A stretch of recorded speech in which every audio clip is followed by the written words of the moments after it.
Ito naman tayo guys, magmarites muna tayo guys. Sino tong taga rito sa abroad sa Saudi na galit kay Idol Dale? Sa lahat ng mga ginagawa niya, pinasamaya lahat. Di natin alam kung sino siya, no? Pero basta mayroon talaga nag-comment, hindi magandang mga comment niya sa isang tao na nag-viral at na ginagumagawa lang ng kabubutis ang sarili niya, ano din ang buhay niya. Hindi naman masama para sa akin, hindi naman masama ginagawa niya, lahat ng papasaya. Paano kasi guys? Hindi kasi kayo marunong kumiti. Dapat marunong kayong ngumiti.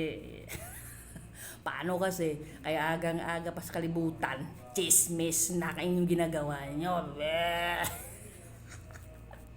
Kaya kayo, galit na galit kayo, inggit-inggit kayo kay Idol Dali. Bleh! Huwag niyo kayong isipin. Hindi ko kasi isipin lahat ng stress ng ginaisip nyo. Lahat na lang kasi isipin nyo. Problema nyo sa Pinas, problema nyo sa ano na lang. Pagdating ng sahod, wala din natira. Iyan, naisip yung lahat ng problema. Huwag kayo kasi magsagi, mag-stress. Huwag pabayaan yung kasing tao na magawa ng kabubuti sa buhay niya. Paano kasi wala ata kayo sang magandang puwet, malaking puwet. Kaya ingit-ingit kayo, no? Hindi kayo magaling sumayaw, no? Wala kayo niyan, no? Bleh! Ang laki pa ng dila ni Idol Dali, oh, bleh!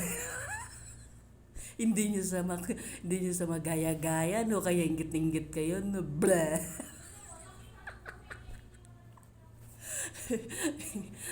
Ako natatawa lang ako sa inyo. Pinapatawa ko lang kayo. Pero sa totoo lang talaga, hindi naman 'to maganda talagang ginagawa nyo kay Idol Dali. Ako ya idol na idol kita talaga, Idol Dali. Kaya go ka lang sa ginagawa mo, kung anong makabubuti, kung anong pasaya sa'yo, go lang. Ipalabas mo pang mga talent mo na tinatago mo para lalo pa sila maingit. Bleh! Wag kasi magsagi marites para nga magaya nyo si Idol Dali.